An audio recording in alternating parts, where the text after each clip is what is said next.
Bonjour mes frères et sœurs, et nous continuons ce matin, encore une fois, le livre de l'Apocalypse, et nous sommes au chapitre 7. Notre Père du ciel, conduis-nous encore ce matin. Il y a tellement eu de discorde, de colère, de chicane sur l'interprétation de ces chapitres. Seigneur, c'est pas ça que nous voulons. Ce que nous voulons, c'est que tu nous montres que voulais-tu nous dire par Jean. Que voulais-tu nous dire par cette vision que Jean a? Que voulais-tu qu'on apprenne qui va nous aider à persévérer, qui va nous aider à nous repentir si nécessaire? Conduis-nous par ton Esprit Saint. Nous disons humblement, nous avons besoin que tu nous conduises. Amen. Nous avons vu, à partir du chapitre 4, Dieu est digne d'intervenir. Nous avons vu au chapitre 5, Jésus est digne d'intervenir dans l'histoire du monde. Et là, au chapitre 6, on les voit intervenir. Il reçoit un livre qui est écrit en dedans et en dehors, scellé de 7 sceaux. Et nous avons vu que chaque sceau représente le contrôle de Dieu ou le contrôle du ciel sur la terre. Moi, mes frères et sœurs, si vous retenez cela, j'ai atteint mon but en tant qu'enseignant. Retenez seulement le ciel contrôle la terre, jamais l'inverse. La terre ne contrôle jamais le ciel, ni par ses prières, ni par sa folie. Le ciel contrôle la terre. C'est ce que je crois il veut démontrer ici. L'ouverture des 7 sceaux. Et hier, nous avons vu, et avant-hier, l'ouverture des 6 premiers sceaux. Entre le 6e sceau, qui marquait l'arrivée de la colère ultime de Dieu, et là, l'auteur arrête à la fin du chapitre 6, et le 7e sceau va seulement au chapitre 8. Donc, il y a une interruption dans l'ouverture des sceaux, et Jean a une vision, encore une fois, pendant qu'il est dans le ciel, parce qu'il avait monté, vous savez, par la porte ouverte dans le ciel, il a monté là, et il est resté là depuis ce temps-là. Il y a des visions, il y a des songes, pas des songes, mais des apparitions, et il voit des choses. Et Dieu lui enseigne des vérités et qu'il doit transmettre à l'Église. Dans le chapitre 7, chapitre bien discuté, il y a des livres décrits là-dessus. Donc, c'est pas nous autres en 20 minutes qui va régler tous les problèmes, n'est-ce pas? Mais encore une fois, je vous encourage, avant d'essayer d'interpréter chaque mot du texte, de voir l'ensemble du texte, l'image. Qu'est-ce que Jean voit? Qu'est-ce qu'il regarde? Qu'est-ce qu'il entend? Et là, de regarder tout cela, puis de se faire une idée de la pensée générale de la vision, et ensuite peut-être de vouloir aller dans les détails si on veut. Mais je vous mets en garde. Soyez prudents, soyez très prudents quand vous vous approchez, vous essayez d'interpréter tous les petits détails de la vision. Vous allez probablement vous planter. Parce que je ne crois pas que c'était écrit pour qu'on analyse chaque détail, mais qu'on ait une vision puis qu'on soit impressionné par la vision. Dans ce chapitre, quand vous connaissez un peu l'Ancien Testament, si vous avez jamais remarqué, dans l'Ancien Testament, dans Ézéchiel, chapitre 9, vous avez quelque chose de très semblable ici. Qu'est-ce qui se passe ici? Très semblable. Je vais lire à partir du verset 1 jusqu'au verset 8. Et après que vous avez fini d'écouter euh, la vidéo, vous pourrez aller voir Ézéchiel chapitre 9. Ou si vous voulez, vous pouvez arrêter la vidéo tout de suite et aller lire avant. Vous allez voir ce qui s'est passé là, et ce qui se passe ici, c'est très semblable. Ça demande toutes les deux l'autorité de Dieu sur le monde dans lequel nous vivons. Mais nous allons lire à partir du verset 1, du chapitre 7. Après cela, je vis quatre anges debout aux quatre coins de la terre. Ils retenaient les quatre vents de la terre afin qu'il ne souffre point de vent sur la terre, ni sur la mer, ni sur aucun arbre. Et je vis un autre ange qui montait du côté du soleil, levant, et qui tenait le sceau de Dieu vivant. Il cria d'une voix forte aux quatre anges à qui il avait été donné de faire du mal à la terre et à la mer, et il dit, ne faites point de mal à la terre, ni à la mer, ni aux arbres, jusqu'à ce que nous ayons marqué du sceau le front des serviteurs de notre Dieu.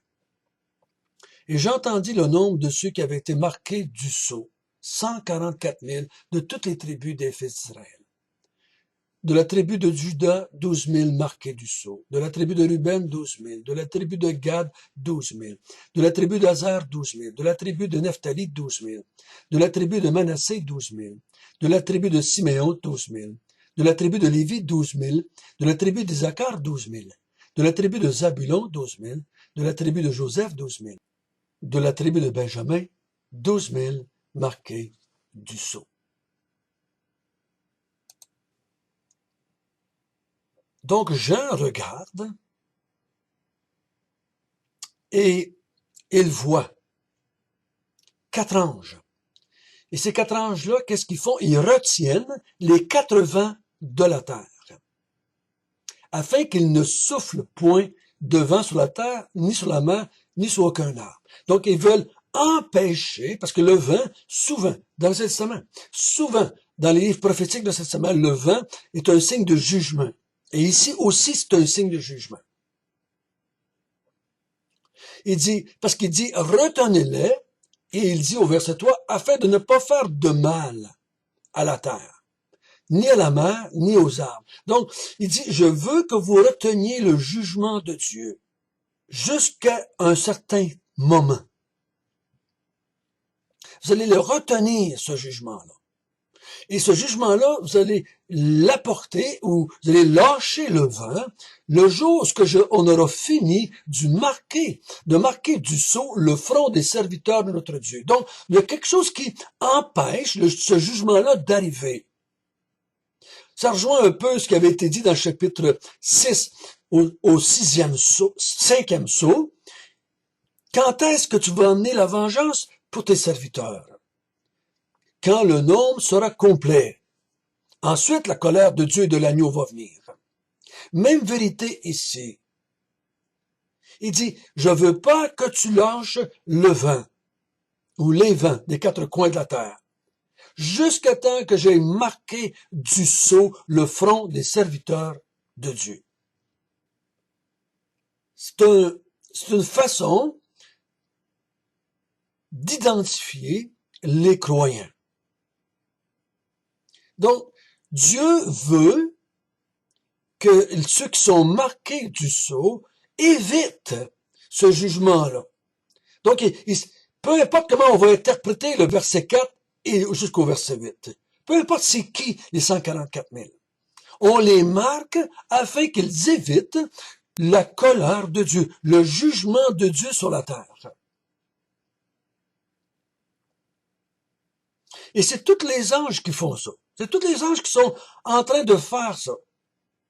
Et moi, je vous dis, il est important, si vous comprenez cela et que vous êtes convaincu de cela, j'ai atteint mon but en tant qu'enseignant. Le ciel contrôle la terre. Ce n'est pas la terre qui contrôle le ciel par ses actions bonnes ou mauvaises, par ses prières bonnes ou mauvaises. C'est le ciel qui contrôle constamment la terre. Et ici, il dit, je ne veux pas que le jugement de Dieu atteigne mes serviteurs, donc laissez-moi le temps de marquer tous mes serviteurs. Quand j'aurai fini de marquer mes serviteurs, on lâchera les 80. Même chose que dans Ézéchiel chapitre 9. Le premier qui passe marque d'un sceau ceux qui adorent Dieu. Quand fini, les autres anges arrivent en arrière et font mourir tous ceux qui n'ont pas le sceau. C'est une façon d'identifier ceux qui appartiennent à Dieu et de frapper ceux qui n'appartiennent pas à Dieu. Quel est donc ce sceau? Beaucoup n'en parlent, beaucoup s'ostinent là-dessus, encore une fois. Personnellement, je ne crois pas que c'est une marque visible pour les êtres humains le voient. Je pense pas. Et surtout si, comme je crois que c'est l'Esprit de Dieu qui est le sceau de Dieu sur nous, si c'est l'Esprit de Dieu qui est en nous, on n'a pas besoin de le voir. L'important, frère et sœur, ce n'est pas que les êtres humains le voient. C'est que on marque du sceau les serviteurs de Dieu afin que ceux qui vont emmener les jugements de Dieu sur la terre le voient. Vous allez voir que plus loin, on va voir que c'est les anges. En règle générale, c'est les anges qui amènent les jugements. C'est les anges qui sont les cavaliers. C'est les anges qui retiennent les 80. C'est les anges qui sont les serviteurs de Dieu qui vont emmener dans le monde des catastrophes et des difficultés. Et là, Jean entend le nombre de ceux qui doivent être marqués. Je ne vais pas rentrer ce matin dans un grand débat ici. Les 144 000, il y a deux façons de le voir.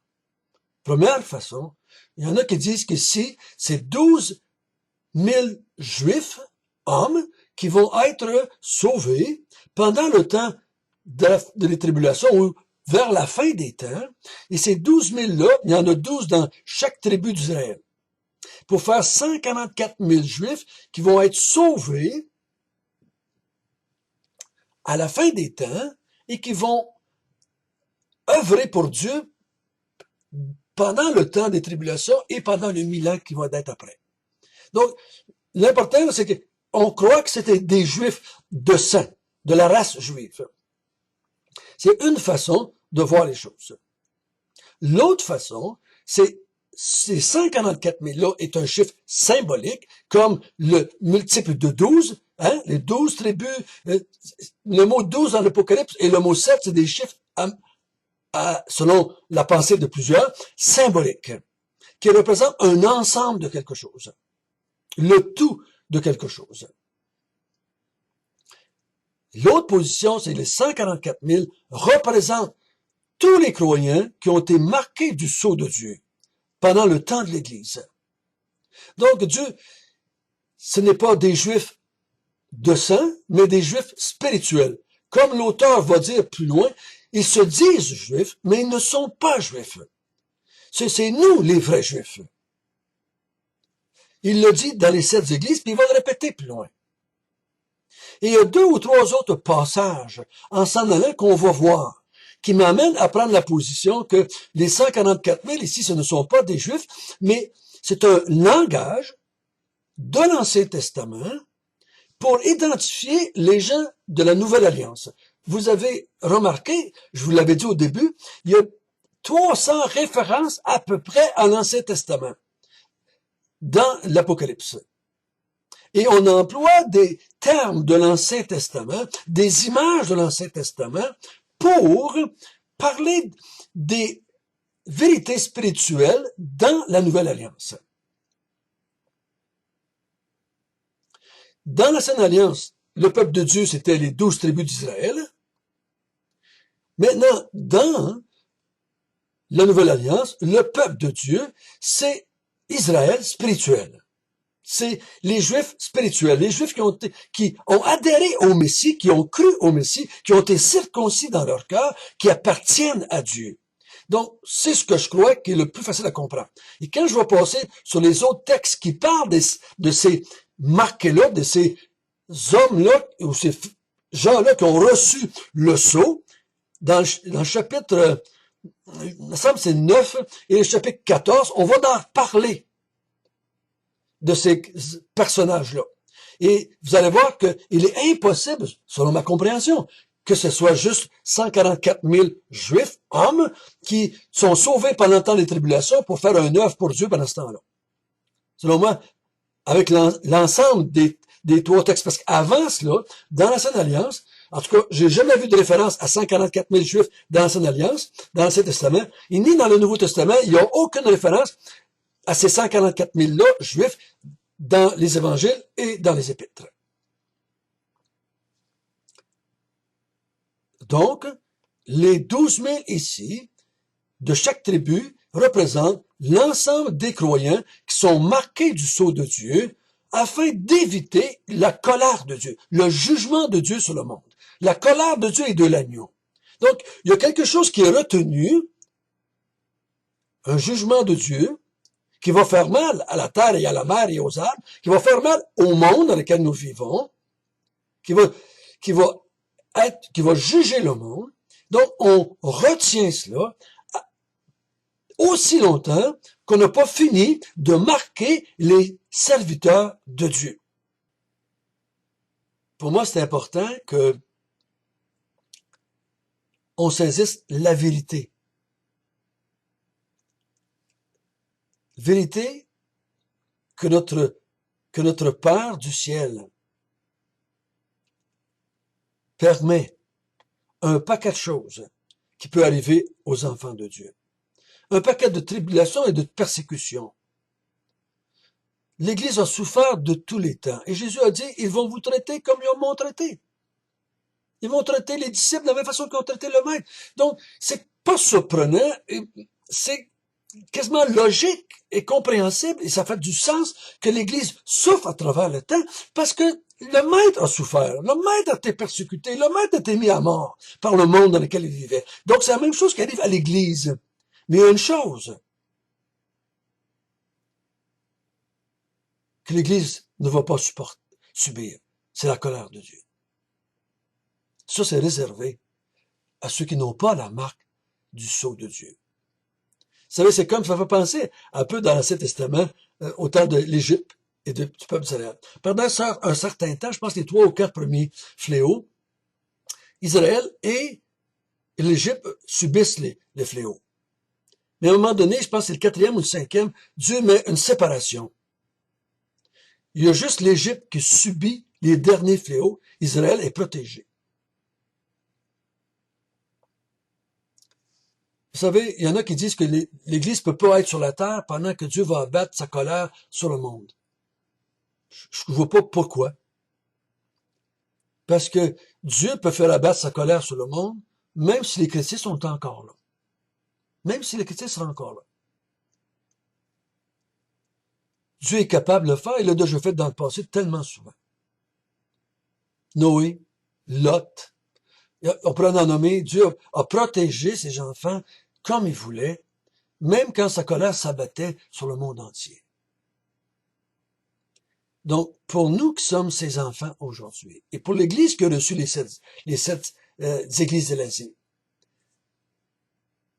Dieu n'a pas terminé de marquer du sceau ceux qui sont ses serviteurs.